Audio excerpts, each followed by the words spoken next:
Hi everybody, we are back again, in public again, For our chat Schmat. trying to find somewhere to do this where we're not going to get interrupted. You can probably see our breath because we're actually outside. It's speakeasy this week, isn't it? Yes. And so this was episode 4, of course, of the actual show of Doctor Who, and it's called Nikola Tesla's Night of Terror. Good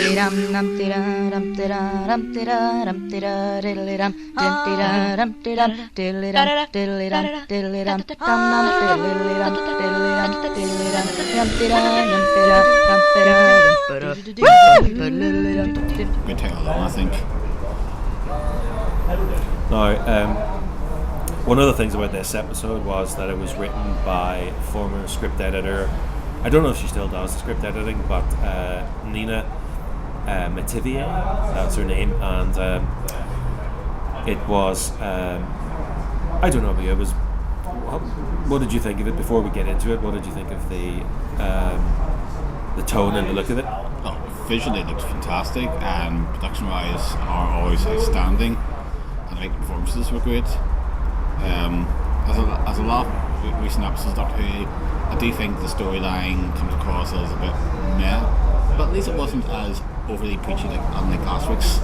I do feel like the alien threats are not as well realised because it's more focused on the history lesson of Tesla and his relationship with Edison. It's not a bad thing, but I feel like the sci-fi element of the story is playing second fiddle to the actual history lesson. And of course, in this one, then we open up with the voice of Tesla, and it's actor Goran Vishnich, who is the actor playing the character in this case, because it's loosely based on the real Nikola Tesla. And he's talking about the Niagara generator, and he's touting for investment. And it's a great shot of the Niagara Falls, and very good costuming, and it feels like you're there. And he's talking about his venture for wireless technology, and that seems to be the theme for this episode of finding out what this guy from the early 20th century was developing before it actually happened. And I guess they're seeing him as an unsung hero, and they're trying to big him up in this episode because during his time he wasn't well thought of, or wasn't recognised. So then he mentions his Wardenclyffe project, and so we don't really know much about it at this stage, but he does go into it later on in the episode, and we do visit there. So, but then they talk about some guy then gets electrocuted, and we get sort of lingers on his face, and of course his face becomes very important a little bit later on, doesn't it? It does indeed. And so after he does a little bit of investigating in his own space, he finds an alien orb. We see it floating around. He doesn't know what it is, but he's curious. So he takes it and cue the Doctor, and she shows up and says, "Oh, did you see something weird going on?" And he's trying to sort of hide the fact that he found it. He doesn't trust the Doctor, obviously, at this point. And then we'll have some laser zaps and running, and usual Doctor Who stuff. She brings her new friends, the Dr. Tessa and his assistant, to meet the TARDIS gang, and they're on a train, and she's using the train as a way to escape, and it's all very nice. And it's like "Welcome to the Orient Express," Graves says, that kind of thing. They're all in period costumes, looking great, and very interesting. Except the Doctor. Well, of course, the Doctor's transcends it, although it was good when Peter Capaldi, when he wore the top hat and that kind of thing. I enjoyed that. But yeah, so she then, of course, she finds out who the guy is. Oh, Tesla! I'm your biggest fan, Tesla. All that kind of thing. And then she accuses him of being a big fat liar, and then she sort of lets him know that she's onto him about the artifact. So I thought that was very interesting little scene there. So of course then they start getting attacked, and they sort of try to escape, and I describe him as a Palpatine wannabe. And he's on the train, and the Doctor sort of unhooks the carriage, and he's left, doing his electricity hands thing. And then we sort of see his face, and it's the Palpatine wannabe is dead guy from earlier, isn't that right? Yes, indeed. Yeah. So somehow or other he is back from the dead, doing stuff. Again, very like Palpatine. But then he, so we lose him, and then the Doctor notes that the weapon is a Silurian blaster, and she noted that it wasn't a Silurian using it, because I made a side note to say that we mentioned previously about Madame Vastra. I couldn't think of her name at the time, and there we have actual mentioning of her species there, which was, there you go. Whether you find that interesting or not, I don't know, but I thought I would mention it. So then the Doctor confronts Tesla about the alien orb, and he still refuses to hand it over because they're strangers. He doesn't want to hand it over to them, and He doesn't deny it. yeah, he doesn't deny it. But then the Doctor sort of says, "Well, we're not going to let you out of our sight." But it was one of those ones where she was being quite threatening, and then very nice afterwards. Which is a bit odd. It didn't seem very natural, that one. I know it does happen a lot, especially Sylvester McCoy when he was being all mysterious, and then he would snap back and go, "Right, let's go." It is a Doctor thing, but it just seemed noticeable there. But the thing is, if Sylvester McCoy has more plans within plans, Yeah, when he's being that's more true. manipulative. Yes, that's true. He always had this sideward glance, like, a bit like the first Doctor do. He did that, didn't he? So she says, "We're not letting you out of our sights," and so that means then they're together for the rest of the episode. And so then we have that bit where they're in New York and they're talking about this history lesson comes up, and it's all about, this is the early 20th century. This is what we've got, And it's like, we're in New York. Oh, can we go and see about the Empire State Building? No, it's not there. Times Square. No. Central Park. Yeah. Yes. So, the Doctor was there at the building of the Empire State Building. That's right. In Manhattan. That's right. Yes, indeed. So they obviously do a little bit of walking, and then they encounter some protesters. So they seem to be against him and Against Tesla. Yeah, and his alternate current. Because they think he's the devil or something. Yeah, it's new technology. They always say that kind of thing. Yeah. And they shout objections to his inventions up to that point. And then one of the protesters kind of goes, "Go home, you foreigner," kind of thing. And he has to tell them, "I'm an American citizen, and you're trespassing on my lab." You don't think that's a Brexit jibe? It probably is, although to be honest, because it was New York, I was thinking it was more a Trump thing. Mm-hmm. How he likes to incite hate, so it could be both, really. Well, it's some common with the climb up the Neill. Yeah, for sure, yeah. And then, yes, she goes in, and they go inside, and obviously the Doctor's very disappointed by the lab. It's kind of empty, but we discover later on why. Go on, say it. Well, apart from that, I beg your pardon. I'm very sorry about the breakdown in Doctor Who. I hope that we can resume that programme in just a moment.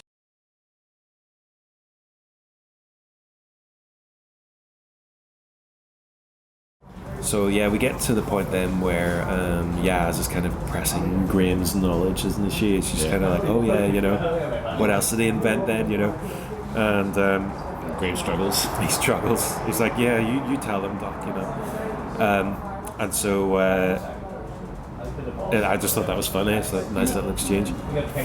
And the Doctor's reply, I think, is she kind of sums it up and says, Nikola Tesla dreams up the 20th century before it happens.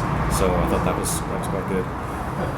And so then we find out, so he finally hands over this orb thing that he's got, and then we discover that it's called The Orb of Thasser. The Orb of Thasser, yes. And we also discover at some point in the episode, not necessarily right away, that it has been re-engineered. for other purposes as a bug, exactly. And so I also like there's a little bit there whenever they were using this orb where Ryan was like, oh, you came up with remote control, you know, where he admitted this was something that he had been thinking about. Yeah, this is supposed to be what, 1901, something like that. Turn of the century. Yeah. Turn of the last century. Turn of the 20th century. Yeah. It's amazing that even though we've been 20 years into this century, we still think turn of the century as the start of the 20th century. I know. Because like this year was the 20th anniversary of Millennium Eve, which is scary. Yeah, I like the sort of little moments they have here where Tesla is impressed by the Doctor when she's using her sonic screwdriver, you know, to measure things and energy readings and things like that. And he sort of he asks about it, and she tells him that he asks her, did she make it? She says yes. She says mainly out of spoons, which is a very sort of doctory thing to say. And I enjoyed this exchange, sort of two intelligent minds bonding. And they had a little bit of chemistry there, I thought, as well. When I say chemistry, I mean like acting chemistry. At this point then, he gets a letter from a supposed investor, Mr. Morgan, I've got down here, who basically discovers that he's pulling the funding for the project, the Warden Cliff project. So that's another one of his dreams gone. And then after that sort of exchange, they're spooked by somebody taking a picture, and we find out it's one of Thomas Edison's men spying on them. So yeah, then we get Yaz, who's trying to impress with her knowledge as well, which I think is good. You know, she's given something Yaz doesn't do. Sometimes I think Yaz is very underutilised in the show. Yeah. I think sometimes it suffers from what early 80s Doctor Who suffered from, with too many people in the TARDIS. Oh yeah, and we still need a proper Yaz episode, which hasn't really happened. We did have one last series with her family in that, but it never really amounted to anything. Exactly. It's just that I do think it's the same problem that the early 80s did, you know, when they call it the Crowd TARDIS. You know. Yes. When they had to have people in the TARDIS fixing something for the episode, rather than involve them in the story. And I know they used to do it with K9 for technical reasons a lot of the time, but with actual actors, when Adric was, you know, working on something, or Nissa was spending the entire episode building a sonic device. Yes. In a visitation. Yes. At this point, then we sort of more or less learn about the rivalry between Edison's form of electricity, which is direct current, versus the alternate current, which is Tesla's. And this is going to cue up a joke later on, which I enjoyed. But we also have to say, we're getting to the point now. There was another joke where Graham called it a Slimurian laser blaster. It was very Arthur Daly, that, you know, it kind of reminded me like Arthur Daly from Binder, you know, where he gets the name of things wrong. I thought that was funny, but then we have into the scene now Robert Glenister, who is playing Thomas Edison, and I wanted to mention at this point he's already sporting a better American accent than his brother did in that series Demons, a very short-lived series on ITV. I've never seen Demons, but I heard it was awful. Well, it wasn't actually. The show wasn't awful at all. It was. He just didn't know what it was, but it wasn't terrible. And his acting was very good. Just his accent was a bit off. And also, it's a return to Doctor Who for Robert Glenister, because Robert Glenister did appear in Doctor Who back in 1984 in the case of Adruzani. That's right. Yes. And the Celatine. That's right. And he one of the classics of Doctor Who. It was one of the best loved episodes, actually. And he said in an interview actually recently there, I'm not sure it was for Radio Times, but it was some of the promotion, and he said that he'd been in it before as well. So always good to to see when previous cast members come back. Speaking of which, we'll get to that in a second. There is another sort of cast member that's in this that you might not realise. Well, we'll get to that in a second. because Yaz is sort of wondering where all the blueprints are and where all the diagrams and things, and then that's when he says it's in his head. He doesn't need to write it down, which is the worst thing you can possibly do, because if you don't write anything down and you die, then nobody's going to know. Thankfully, he did write some stuff down, but yeah, she asks him about Wardenclyffe. She wants to know, and I think his explanation is it's very modern, but he's basically describing wireless technology. He's describing Spotify. He's describing all that stuff, because he says he also talks about Google Maps. His device is kind of describing that. Basically, essentially a smartphone. A smartphone, yeah. He's talking about basically a smartphone. So while this whole episode is basically saying that he's ahead of his time, that's the whole message, I think, of the episode. But then we have wannabe Palpatine back, and he's back with some more shocking scenes, because he kills everybody in the lab. He kills them all, and so then we get back to where the Doctor discovers more strange stuff. Aliens pretending to be dead humans, and she's a bit more into it as to what it is now. There was a conversation with Yaz and Tesla about radar. She uses the term radar, but he has his own similar theory that he's been working on, which goes to what they were saying before about how he came up with things really before they were actually invented by other people. But back to the action, and the Doctor traps the alien, but it teleports away.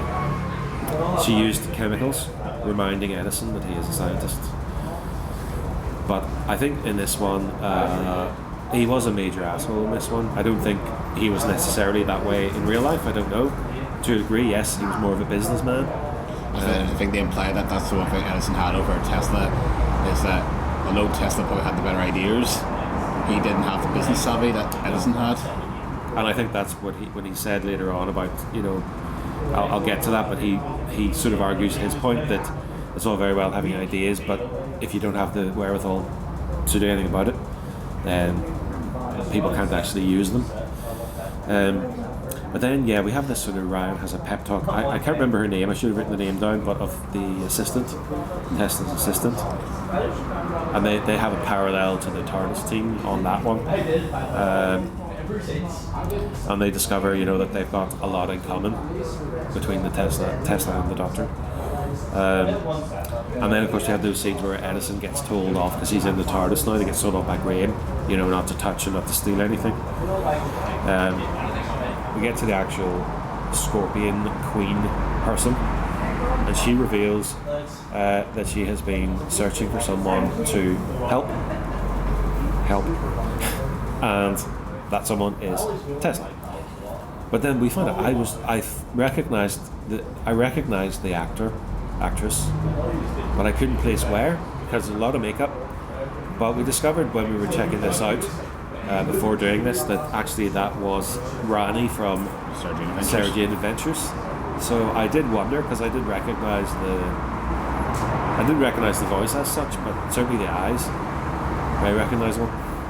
And but I just knew them from somewhere. And then you said the makeup reminded you of the Empress Arachnis from the Runaway Bride. Yes, which is true. She does look a lot like that, and also the realization. She's more human looking.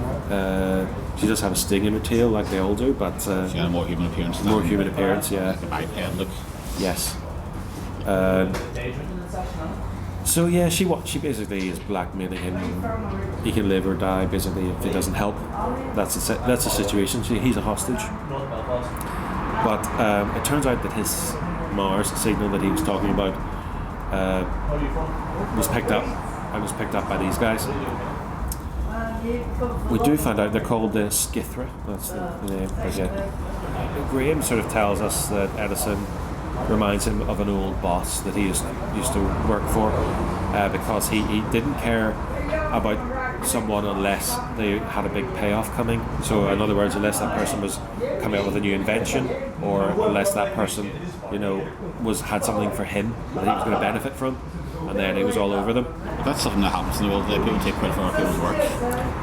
Yeah, this is true. I mean, if you have, he was basically saying it was a factory of scientists that were putting things together for him, which to a large extent was true. I mean, he did invent stuff, but he did also do that. Yeah. But yeah, so then we find Tesla sort of has second thoughts about helping the Scorpions. He has a pep talk with Yaz, and she's kind of,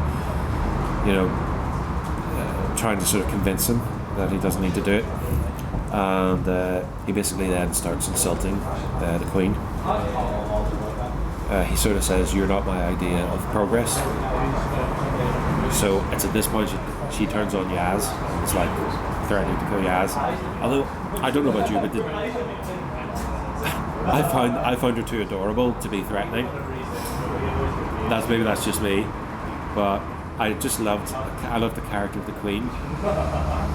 But I didn't get that vibe from her, that she was going to actually kill somebody. But maybe I was subconsciously linking it with Sarah Jane. Who knows? Maybe their point is, maybe the point could be in, maybe the threat's not well defined. Yeah. Oh yeah, that could be something as well. So yeah, then we get the Doctor showing up and rescuing again, and this is when we find out the species, which is Skithra, as I said. Had to have the subtitles on to spell it in that one. But we find out that they are basically scavengers. They don't have any original ideas, and I got to thinking this is the theme of the episode. Yeah. That someone who had original ideas was never recognised, whereas these people take ideas and steal them and make them their own. So you think that's a metaphor for what the Edison factory is like? I feel that the Edison factory is a bit like, they're both a metaphor for what happened in the 20th century, where there were lots of people out there that had great ideas, but they were basically pushed to the side and treated quite badly by people who had the ability to make things happen. In a business way. So I suppose that kind of happens in Hollywood as well. Sure. It does, yeah. Sure. Look at my people make money by rehashing ideas rather than the original. Oh yeah, definitely. But I did laugh. This is part of why I found the character sort of more adorable than threatening. Was she said, "Oh, this one is clever," about the Doctor. I just loved that performance. She reminded me of somebody who was a bit more sneaky than threatening. A bit more actually Arthur Daly. A bit that sort of thing rather than actually lethal. But anyway, she kills one of her underlings for interrupting. But it felt a bit odd, that shot, that scene, because she wasn't coming across as menacing. It's just like a cliche. It was like a contradiction, yeah. And this plays a cliche, because how many times does the villain do that to their henchman? Well, that's true. Yeah, that's true, I suppose. But I don't know. I wasn't necessarily impressed with that scene. There's the next bit where they are trying to escape, and of course they're throwing very fast paced and they throw things around. But then the Doctor said, she picks up bits of technology, and then she picks up a camera. And they press the flash, and the next thing they've been teleported out of there. And we then get the sort of the Tesla version of bigger on the inside over the next few scenes. He gets a look at the TARDIS and he understands. Edison's like, well, I don't even understand it either. He's like, no. Tesla gets it. He gets it. Dimensionally transcendental. Yes. The dimensions are different inside than the outside. Yeah. Which is interesting. It's it's always good when they do a different way, the bigger on the inside thing, when they do it a different way. We got this whole plot now where the Queen's threatening to wipe out the whole of the human race if she doesn't get her way. If he doesn't basically do what she wants, that's the plan. So yeah, we have that scene where they're talking, and he's like, he's shaking his head, saying, they're going to wipe out the planet unless, unless I help them. They want me. It's all over me, basically. And the Doctor kind of jokes, recognition at last. There's a bit of an irony to it, isn't there? Oh, there is, yeah. Irony to it. Definitely. But then he basically, he does that thing where he wants to give himself up because he doesn't see a way out of it. And he's like, there's nothing else we can do. And that's when the Doctor sort of says to him, she gives him like a little speech and says, you're going to change the world. And trying to convince him, that his inventions are going to help at some point, even if he's not around to see them. And then we have the, if you'll pardon the pun, it's a deliberate pun of course, but the light bulb moment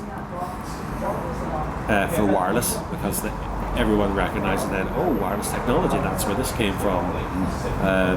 Ryan says, did Tesla invent Wi-Fi? Yeah, so they're constantly amazed by the things that he had ideas for that never really got credit for. Yeah. Which I guess is what the episode is about in the end, isn't it? So yeah, we have this whole sort of argument between them where Tesla and Edison are arguing.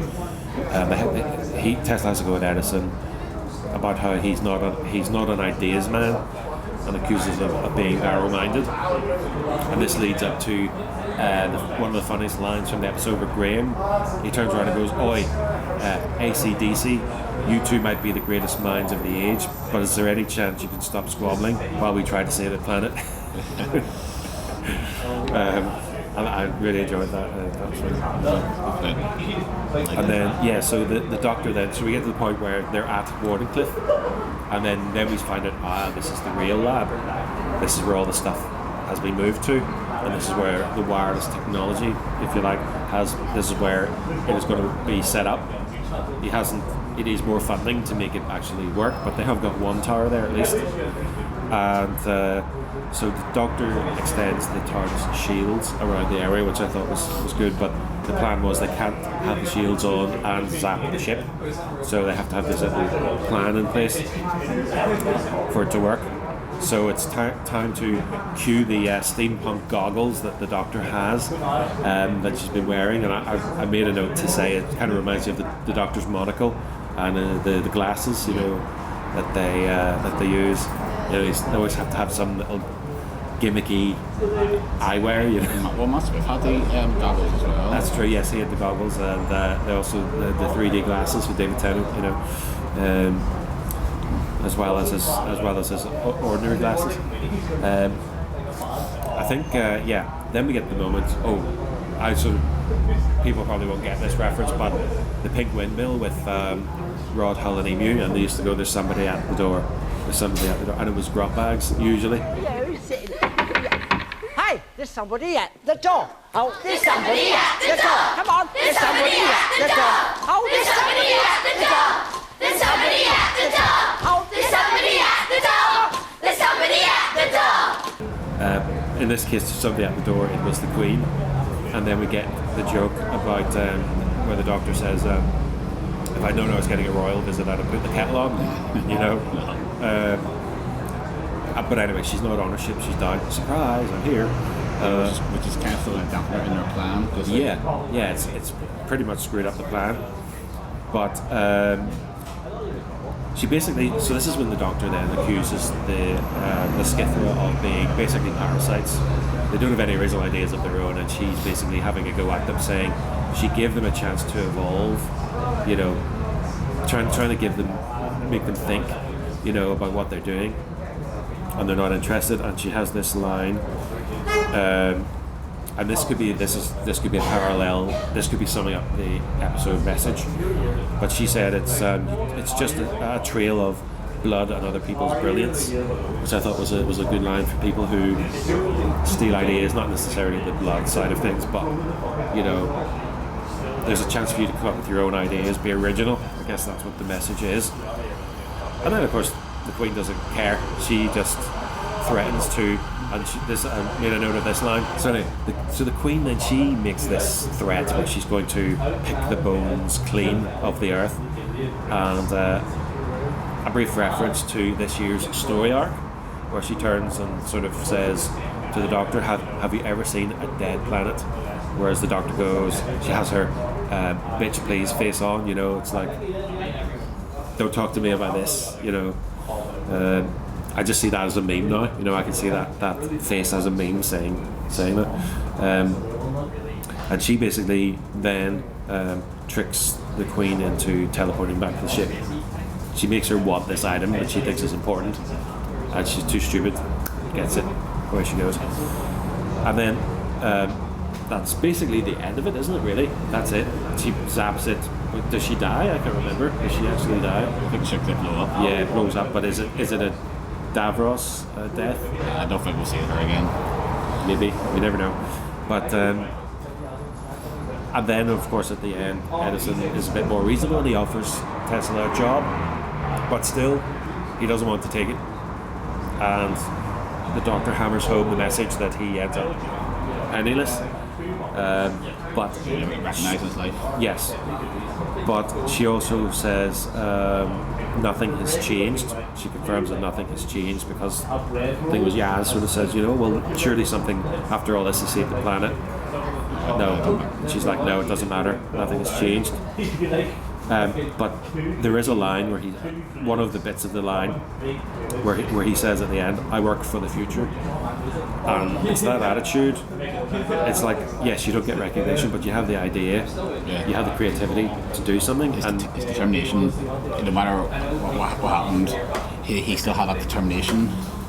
yes, and it was kind of a nice message, and then the episode basically ends, and that's it. So what did you think then overall? I think it was an average episode. I didn't think it was great, but I think I enjoyed it more than last week's episode. You did? Yeah. Where's my Benny? I still love that.